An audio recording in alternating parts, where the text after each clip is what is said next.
La millor idea del món, aquesta setmana, la cantant Gisela, anem a fer un vídeo a xarxes socials explicant a tota la gent que es veu per què li direm al nostre nen o la nostra nena d'aquesta manera. Hola a todos. La historia es que hemos estado pues mucho tiempo en busca del niño perdido.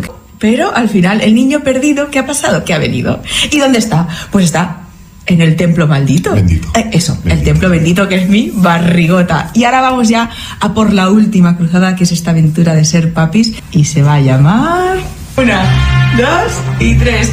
Indiana!